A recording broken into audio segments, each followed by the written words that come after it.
Hello everyone, welcome back to my channel. Love contract का next episode लेकर आई हूँ। प्लीज़ चैनल को सब्सक्राइब करना, लाइक करना एंड कमेंट करके बताना ये एफएफ कैसा लग रहा है आप सबको। तो एफएफ शुरू करने से पहले मुझे कुछ बोलना है यार। मैंने कब आप सबको ये बोला कि एफएफ ख़त्म हो रहा है? मैंने बस कल इतना कहा कि इस एफएफ का हैप्पी एंडिंग होने वाला है, तो डोंट वरी, ज़्यादा चिंता मत करो। मैंने ये नहीं कहा कि बस ये ख़त्म होने वाला है। ये ख़त्म नहीं होने वाला। अभी भी 3 कपल्स ऐसे घूम रहे हैं वेले, उनको मिलाना है, फिर जाके ना ख़त्म होगा ये। तो अभी भी बहुत वक्त है। तो चलिए शुरू करते हैं आज का एपिसोड। पिछले एपिसोड में हमने देखा था कैसे विंग के बारे में सबको पता चल गया था। वंचिंग ने बताया कि विंग ने वांगजी के लिए, वांगजी को ठीक करने के लिए अपना जान दांव पर लगा दिया था और उस वजह से ही विंग का ये हालत है। यह सुनकर सभी हैरान थे। वांगजी खुद बहुत ही ज़्यादा हैरान परेशान था। उसे समझ नहीं आ रहा था कि वो क्या क्या कहे। उसने तो पहले ही विंग को कहा था, उसने वंचिंग को भी कहा था कि उसे ठीक नहीं होना। वो विंग को लेकर खुश है, तो फिर विंग ने ऐसा क्यों किया विंग ने ऐसा? वांगजी अपने ही दिल और दिमाग में ये सारे सवाल लेकर बैठा हुआ था चुपचाप। वो अब ना चिल्ला रहा था ना चीख रहा था, लेकिन उसके आंखों से आंसू गिर ही रहे थे। अंकल कुरैन जो एक गहरा सा ब्रेथ लेते हैं, उन्हें देखकर ऐसा लग रहा था कि उनका जो दिल का दर्द है ना, वो और भी ज़्यादा बढ़ गया है। लैन शिचैन खुद को अब रोक नहीं पाते। वो तुरंत वांगजी के पास जाते हैं और अपने ब्रदर को हग कर लेते हैं एकदम टाइटली। आखिरी बार शिचैन ने वांगजी को तब हग किया था जब उनके मदर और फादर जिंदा थे। उसके बाद से अब तक शिचैन ने वांगजी को कभी भी हक नहीं किया था, लेकिन अभी वांगजी को इस हक का सबसे ज़्यादा ज़रूरत है। वांगजी अपने ब्रदर को अलग करने की कोशिश किया। वांगजी को ऐसा लग रहा था कि वो जो अब ठीक हुआ है ना, ये एक श्राप है उसके लिए और कुछ नहीं। विंग के बिना उसका लाइफ एक श्राप है, उससे ज़्यादा और कुछ नहीं। वो नहीं चाहता कोई उसे छुए, इसलिए वो अपने ब्रदर को अपने से दूर धकेलने की कोशिश कर रहा था। लेकिन लैन शिचैन ने वांगजी को टाइटली हग किया। वो वांगजी के सर को सहलाते हुए कहते हैं, वांगजी शांत हो जाओ वांगजी, अपने आप को संभालो वांगजी। बट वांगजी वो जैसे कुछ समझना सुनना चाहता ही नहीं है। वंचिंग जो चुपचाप उसी जगह पर अपने घुटनों पर बैठी हुई थी वांगजी के सामने, उसका नज़रें नीचे था और वो अपने आंसुओं को बार बार पोंछ रही थी। उसे बहुत गिल्ट महसूस हो रहा था। वांगजी उसका बेस्ट फ्रेंड है। उसे ऐसा लग रहा था कि उसने अपने बेस्ट फ्रेंड के साथ ही धोखा किया है, गद्दारी किया है। वंचिंग की बातों को सुनकर सब निराश हो गए थे, बहुत बुरी तरीके से निराश हो गए थे। लेकिन अभी भी बहुत कुछ जानना बाकी था, इसलिए वांगजी खुद को शांत करता है, क्योंकि उसे जानना है कि विंग ने किया क्या था। शायद उससे कुछ पता चले। इसलिए वांगजी अपने ब्रदर को अपने से अलग करता है और फिर वंचिंग की तरफ देखते हुए कहता है, वंचिंग बताओ विंग ने एग्जैक्टली किया क्या है? वांगजी के सवाल को सुनकर एक बार फिर सभी वंचिंग की तरफ देखने लगते हैं। वंचिंग अपने सर को झुकाए हुए ही कहता है, लगभग 1 महीने पहले अचानक एक दिन विंग मेरे पास आया था, वो भी दोपहर के टाइम पर। कॉलेज से वो सीधा मेरे पास आया था। उसके पास कुछ आइडियाज़ थे तुम्हें ठीक करने के। वांगजी जिस दिन विंग को पता चला तुम्हारी बीमारी के बारे में, उस दिन से ही वो तुम्हें ठीक करने के लिए तुम्हारी बीमारी के बारे में जानकारी निकाल रहा था और उसके हिसाब से तुम्हारी बीमारी के बारे में सारा जानकारी मेरे पास था। उसने मुझसे तुम्हारे कंडीशन के बारे में अच्छे से जानकारी ले लिया था और फिर उसके पास तुम्हारी बीमारी को ठीक करने का कुछ प्लान्स उसने रेडी कर लिया था। उसे लेकर ही वो 1 महीने पहले मेरे पास आया था। तब मैंने उसे रिजेक्ट कर दिया। मैंने कहा कि ये सब नामुमकिन है, लेकिन वो नहीं रुका। वो मुझे कंटिन्यू मनाता रहा और अंत में मैं मान गई। लेकिन जब हमने विंग के प्लान पर रिसर्च करना शुरू किया, तब मुझे पता चला कि इसमें रिस्क है, इसीलिए मैंने मना किया। मैंने कहा कि मैं नहीं कर सकता, लेकिन विंग ने कहा कि उसे कुछ नहीं होगा और वो तुम्हारे लिए ये करना चाहता है। मैंने फिर भी उसे समझाया था वांग जी, लेकिन वो नहीं समझा। फिर पता नहीं क्यों मुझे ऐसा फील हुआ कि मुझे भी इस काम में उसका साथ देना चाहिए, इसलिए मैंने भी उसके कहे अनुसार काम किया। पहले हमें लगा कि बस विंग का डीएनए काफ़ी होगा, लेकिन ऐसा नहीं हुआ। तुम्हें याद है वांग जी, लगभग 2 हफ्ते पहले मैंने तुम्हें एक सल्यूशन दिया था। उस सल्यूशन को मैंने तुम्हारे अंदर इंजेक्ट कर दिया था, लेकिन उससे काम नहीं बना। वो विंग का डीएनए था जिससे हमने रिसर्च किया था, जिससे हमने वो सल्यूशन बनाया था, बट उससे कोई काम नहीं हुआ। फिर विंग ने वो किया जिसके लिए मैं बिल्कुल भी रेडी नहीं था। विंग ने खुद पर एक्सपेरिमेंट किया। मैं मना कर रहा था, लेकिन उसने मुझे मनाया। उसने कहा कि उसे कुछ नहीं होगा, और अंत में मैंने उसका साथ दिया। विंग ने अपने आप पर एक्सपेरिमेंट किया और फिर जाके एक नया सलूशन रेडी हुआ। उसे ही मैंने 1 हफ्ते पहले तुम्हें फिर से दिया था वांग जी। उसी वजह से तुम अब ठीक हो।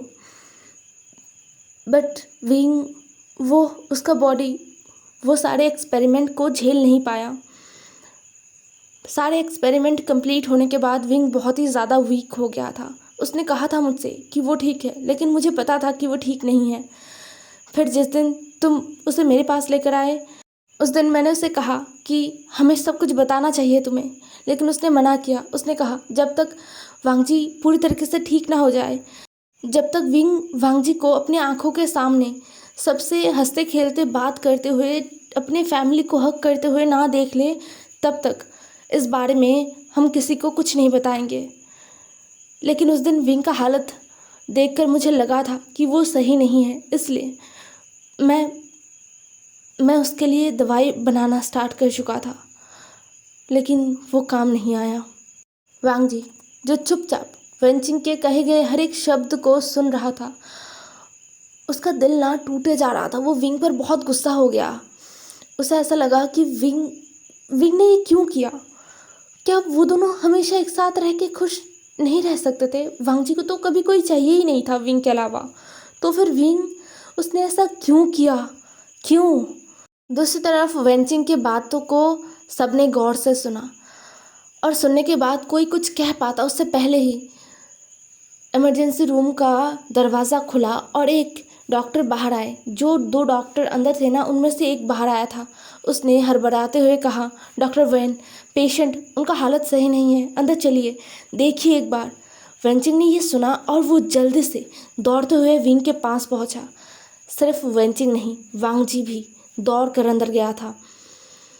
वो विंग को अकेला नहीं छोड़ेगा, वो विंग को नहीं छोड़ेगा, उसके दिमाग में ये चल रहा था। बट केबिन के अंदर जाते ही वांग जी का दिल एकदम किसी ने टुकड़ों में तोड़ दिया है, उसे ऐसा महसूस हो रहा था। विंग बेड पर कतरा रहा था, उसे बहुत दर्द हो रहा है, ऐसा वांग जी को महसूस हो रहा था। विंग का फेशियल एक्सप्रेशन देखकर, बेड पर वो जिस तरीके से छटपटा रहा था, वो देखकर वांग जी का पूरा शरीर कांप रहा था। विंग सच में बेड पर बहुत बुरी तरीके से छटपटा रहा था। वेंचिंग जल्द से विंग के पास गई और विंग को टच किया, तो वेंचिंग को महसूस हुआ कि विंग का जो बॉडी टेम्परेचर है ना, वो बहुत तेज़ी से गिर रहा है, बहुत तेज़ी से। और विंग का जो हॉस्पिटल का ड्रेस है ना, वो पूरी तरीके से भीग चुका है और विंग के बॉडी के साथ एकदम चिपक चुका है। विंग के मुंह से कराहने का आवाज़ सुनाई दे रहा था, जैसे सुनकर अंकल अब बाहर नहीं रुक पाए। वो भी केबिन के अंदर चले गए। लैन शिचान भी अंकल के पीछे पीछे गए। वो दोनों ही गए थे और कोई भी अंदर नहीं गया था। सब बाहर से बस विंग को देख रहे थे। दूसरी तरफ वेंचिंग और वो 2 डॉक्टर्स मिलकर विंग को संभाल नहीं पा रहे थे। जैसे तैसे वो विंग को पकड़ने की कोशिश कर रहे थे, लेकिन नहीं हो रहा था। वेंचिंग ने वांग जी की तरफ देखा और चिल्लाते हुए कहा, वांग जी क्या कर रहे हो, खड़े होकर यहाँ आओ। वेंचिंग के ऐसा अचानक चिल्लाने से वांग जी अपने होश में वापस आया और वो तुरंत विंग के पास गया। उसने विंग को पकड़ लिया। वांग जी ने विंग के दोनों हाथों को पकड़ा था, बट वांग जी को महसूस हो रहा था कि विंग के अंदर बहुत ज़्यादा एनर्जी है। मतलब विंग बहुत ज़्यादा ताकतवर है। विंग अपना पूरा जोर आजमा रहा था सबसे छूटने का, और विंग के मुंह से वो कराहने का आवाज़ सुनकर ही वांग जी का रोम रोम कांप रहा था। उसे महसूस हो रहा था कि विंग कितना दर्द में है। ये सिलसिला लगभग 1 घंटे तक चला। फिर जाके विंग धीरे धीरे से शांत हुआ। फिर जाके वो बेड पर बेजान सा लेट गया। विंग अब तक अपने होश में नहीं आया था। वो क्या कर रहा है क्या नहीं कर रहा है उसे नहीं पता। उसने एक बार भी अपने आंखों को नहीं खोला था। बट वेंचिंग वो थोड़ी सी रिलैक्स फील कर रही थी। विंग के बॉडी में जो हरकत अभी उसने देखा उससे उसे इतना पता चल गया था कि मेडिसिन अपना काम कर रहा है। वेंचिंग ने देर कर दिया था विंग का एंटीडोट बनाने में, लेकिन क्या करती वो। एंटीडोट कोई खिलौना थोड़ी है, या फिर कोई ऐसा चीज़ जो बस बोलने पर ही बन जाए। कितना सारा रिसर्च करना पड़ा, फिर जाके विंग के लिए वो एंटीडोट वेंचिंग बना कर लाई है। तो थोड़ा समय तो लगना ही था, लेकिन उसे अब ऐसा महसूस हो रहा है कि उतना भी देर नहीं हुआ है। शायद इस बार गॉड उसके साथ है। विंग के पहले वाले हालत को देखकर वेंचिंग को वो पल याद आया था जब उसके आंखों के सामने उसके मदर और फादर का डेथ हुआ था, और वेंचिंग कुछ भी नहीं कर पाई थी, कुछ भी नहीं, सिवाय चिल्लाने के और रोने के अलावा वो कुछ भी नहीं कर पाई थी। जिसे याद करते हुए वेंचिंग को और भी ज़्यादा बुरा लग रहा था। लेकिन अब वो थोड़ी सी रिलैक्स है।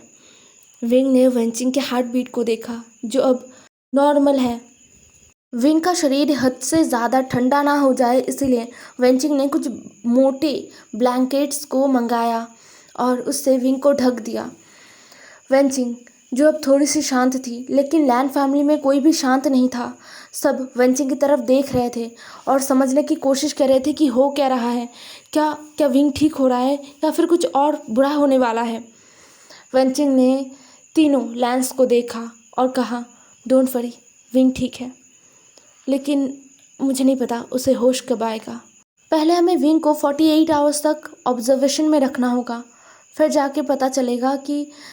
बस इतना कह के वेंचिंग चुप हो गई, जिसे सुनकर अंकल कुरैन कहते हैं, फिर क्या 48 आवर्स के बाद क्या होगा वेंचिंग, अगर विंग को होश नहीं आया तो। वेंचिंग एक गहरा सा ब्रीथ लेती है और कहती है, तो शायद विंग अभी मैं कुछ नहीं कह सकती। पहले 48 आवर्स तक वेट करते हैं, फिर जाके। ये कहते हुए वेंचिंग विंग के केबिन से निकल आई। सब कुछ एकदम शांत हो गया था। निये हुए सांग जो धीरे धीरे अब विंग के पास जाता है और विंग के चेहरे को देखता है जो एकदम फीका पड़ गया था, एकदम पीला पड़ गया था। निये हुए सांग को बहुत बुरा लग रहा था। वो अब और ज़्यादा नहीं रो पा रहा था, उसके आंसू अब निकल ही नहीं रहे थे, लेकिन उसे बहुत दर्द हो रहा था। शिचनगा ने अपने एक गार्ड को बुलाया और निये हुए सांग को उसके घर ड्रॉप करने के लिए कहा। निये हुए सांग जाना नहीं चाहता था, लेकिन शिचनगा ने ज़बरदस्ती निये हुए सांग को भेजा, ये कहते हुए कि 48 आवर्स के बाद निये हुए सांग आ सकता है। लेकिन फ़िलहाल निये हुए सांग को भी थोड़ा रेस्ट चाहिए होगा, वो कब से रोए जा रहा था। निये हुए सांग भी विंग की उम्र का है, ओमेगा है। इतना रोने के बाद वो थक चुका है और टेंशन भी तो उसे बहुत ज़्यादा हो रहा था। इसीलिए शिचनगा के ज़ोर देने पर निये हुए सांग नहीं रुका। वो अपने घर के लिए निकल चुका था। वहाँ पर जियांग चैंग और शिचनगा का जो असिस्टेंट है ना, वो थे अभी भी, और यानली भी थी। शिचन बाहर आए और उन्होंने जियांग चैंग को देखते हुए कहा, जियांग चैंग तुम भी अपने घर जा सकते हो, बहुत देर से तुम रुके हुए हो, तुम जा सकते हो अभी। ये कहते हुए शिचन दोबारा विंग के वर्ड के अंदर चले गए थे। जियांग चैंग और यानली एक दूसरे की तरफ देखते हैं और फिर वो दोनों वहाँ से निकल जाते हैं। जियांग चैंग को लगा कि अब उसे यहाँ से जाना चाहिए। वो कल फिर आएगा विंग को देखने के लिए। विंग के लिए दोनों ओमेगा ब्रदर्स और सिस्टर में जो जेलसी था ना, वो कहीं गुम हो गया था। अब विंग के लिए एक अलग सा ही रिस्पेक्ट उन दोनों के दिल में हो रहा था। यानली और जियांग चंग को एग्जैक्टली ये तो नहीं पता कि लान वांगजी को कौन सा बीमारी है, लेकिन उन्हें इतना ज़रूर पता चला है आज, जो बीमारी लान वांगजी को था वो कोई छोटा मोटा बीमारी नहीं है। और विंग ने अपना ख्याल ना करते हुए लान वांगजी को बचाने के लिए अपना जान दांव पर लगा दिया। ये सब कुछ देखते हुए सुनते हुए उन दोनों भाई बहन को इतना ज़रूर पता चल गया था कि विंग एक अच्छा ओमेगा है, बहुत अच्छा ओमेगा है। उन दोनों को आज ये पता चला कि विंग का लैन फैमिली से रिश्ता क्या है। खैर, दोनों जियांग सिबलिंग्स के जाने के बाद अब वहाँ पर बस लैन फैमिली के लोग और शिचैन का जो पर्सनल सेक्रेटरी है वो और सॉन्गलैन, वो दोनों ही थे। और गार्ड्स तो ऑब्वियसली रहेंगे ना। विंग के कैबिन के अंदर वांगजी विंग के बेड के पास बैठा हुआ था और बेड से थोड़ा सा दूर एक सोफ़ा रखा हुआ था बहुत बड़ा। वहाँ पर अंकल और शिचैन का बैठे थे। अंकल ने बहुत ही दर्द भरे आवाज़ में कहा, विंग ठीक तो हो जाएगा ना। शिचैन ने कहा, अंकल विंग ठीक हो जाएगा, उसे ठीक होना होगा, हमारे लिए होना होगा। हम उसे ऐसे ही बीमार पड़े रहने थोड़ी देंगे। देखना वो जल्द ही ठीक हो जाएगा, फिर हम सब मिलकर उसे डांटेंगे। अब बिल्कुल भी चिंता मत कीजिए अंकल। बट अंकल वो टेंशन किए बिना रह नहीं पा रहे थे, उनका हालत ख़राब हो रहा था। शिचंगा ने अंकल को ऐसे देखा और वो ज़बरदस्ती अंकल को उठाते हुए कहते हैं, अंकल उठिए चलिए। अंकल जो हैरानी से शिचंगा का फेस देख रहे थे, उन्होंने कहा, कहाँ जाना है मुझे। वो थोड़ा तेज़ कहते हैं। शिचंगा ने कहा, अंकल आप अभी घर जाने वाले हैं जहाँ पर मैं और वांगजी रहेंगे। अंकल ने कहा, बिल्कुल नहीं, जब तक विंग होश में नहीं आएगा तब तक मैं यहीं पर रहूँगा, मुझे कहीं नहीं जाना, मुझे यहीं पर रहना है।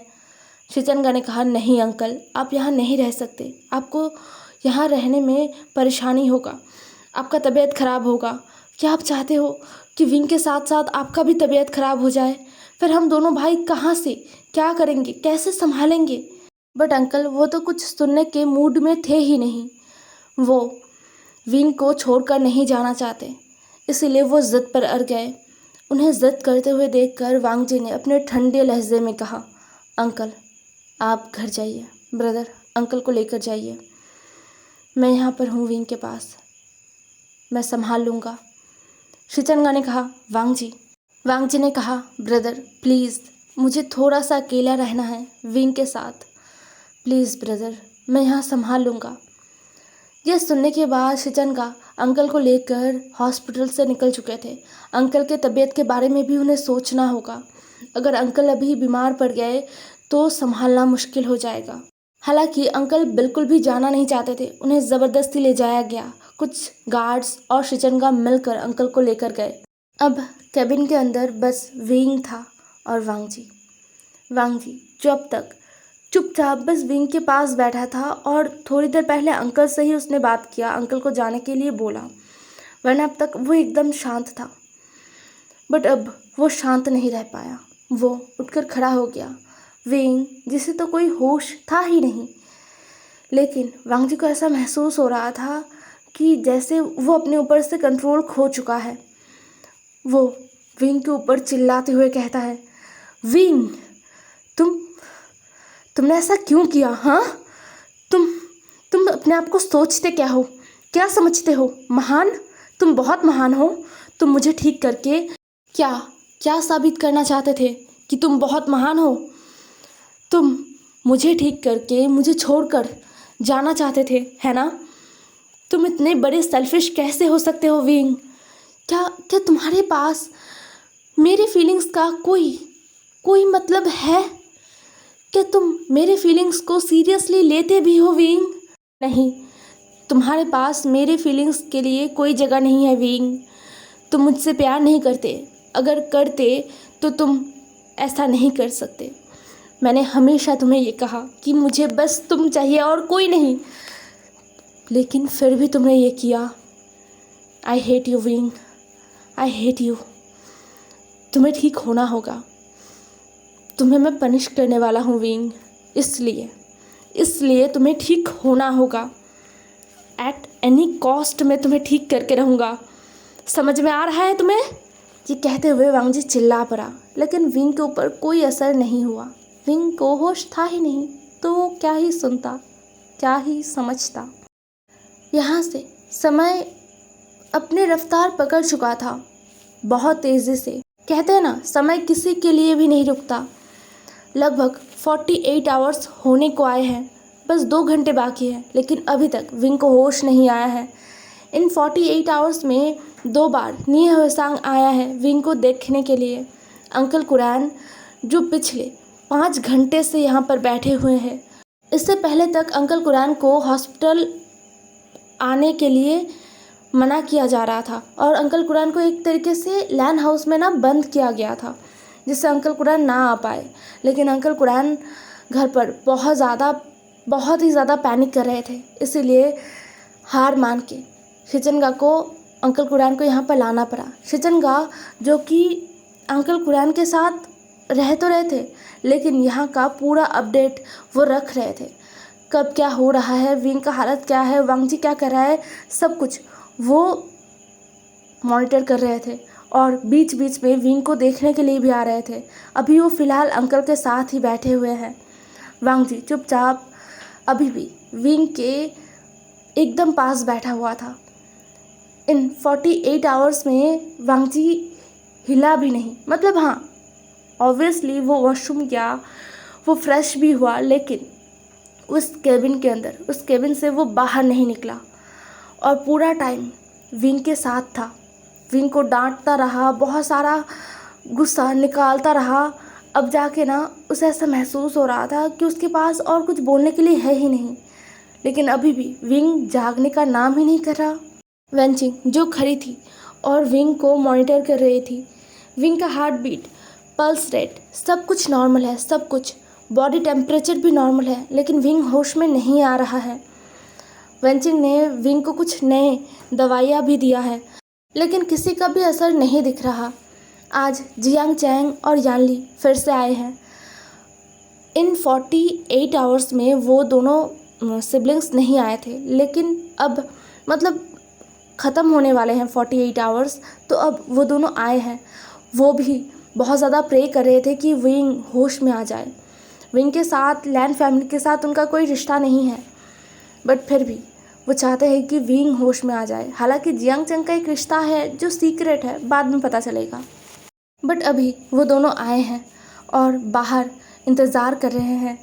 नी हवेसांग जो अब दौड़ते हुए हॉस्पिटल में आया था और सीधा जियांग चैंग के पास बैठ गया था। वो प्रे कर रहा था, उसके आंखों में आज भी आंसू थे और वो प्रे कर रहा था। उसे पता है विंग अभी होश में नहीं आया है और 48 आवर्स होने वाले हैं। अगर अब तक विंग होश में नहीं आया तो कुछ बुरा होगा, लेकिन अभी भी समय है, इसलिए वो प्रे किए जा रहा था। सब अपनी अपनी तरीके से ना प्रे कर रहे थे विंग के लिए। सारे गार्ड्स जो यहाँ पर है, जो लैन हाउस में है, जो वांगजी के विला में है, सब विंग के लिए प्रे कर रहे थे। जो मेड्स विंग के साथ समय गुजार चुके हैं, वो सभी विंग के लिए प्रे कर रहे थे। क्यों ना करे, विंग उनका यंग मास्टर है और विंग हमेशा उनके साथ इंसानों की तरह बर्ताव किए हुए आ रहा है। शायद इसीलिए सब विंग के लिए प्रे कर रहे थे, जिससे विंग ठीक हो जाए जल्दी। सबके प्रे में बहुत ज़्यादा ताकत शायद था, इसीलिए विंग जो अब तक बेजान पड़ा हुआ था, उसमें हलचल देखा जा रहा था। वांगजी जो चुपचाप विंग के पास बैठा हुआ था, उसे महसूस हुआ कि कुछ हिला। वांगजी ने विंग के हाथों की तरफ देखा, जो उसके हाथों के अंदर था। विंग का जो हाथ है वो धीरे धीरे हिल रहा था, उसके उंगलियों में हलचल हो रहा था, लेकिन वो बहुत ही धीरे धीरे हो रहा था। बहुत गौर से देखने पर वांगजी को दिखा और महसूस भी हुआ। वांगजी ने चिल्लाकर वेंचिंग को बुलाया। वेंचिंग जो पास ही में खड़ी थी, वो जल्दी से विंग को चेक करने लगी। विंग होश में आ रहा था। धीरे धीरे उसका हाथ हिलने लगा था, उसकी उंगलियां ज़ोर ज़ोर से हिलने लगा था, उसका जो आइस है ना वो हिलने लगा था। धीरे धीरे विंग जैसे अपने आँखों को खोलने की कोशिश कर रहा था, लेकिन खुल नहीं रहा था उससे। अंकल कुरैन, लैन शिचैन, वेंचिंग सब एकदम विंग के सामने आ गए थे। वांगजी भी, वो सब इंतज़ार कर रहे थे कि विंग अपने आँखों को कब खोलेगा, और उन सब के इंतज़ार को ख़त्म करते हुए विंग ने धीरे धीरे अपने आँखों को खोला। वो धीरे धीरे अपनी आंखों को खोल रहा था और झपका रहा था, समझने की कोशिश कर रहा था कि उसके साथ हुआ क्या है, क्या चल रहा है आसपास, वो कहाँ है। हे एवरीवन, आज का एपिसोड यहीं पर ख़त्म होता है। नेक्स्ट एपिसोड में मिलते हैं। ज़रूर बताना आज का एपिसोड कैसा लगा। Bye bye.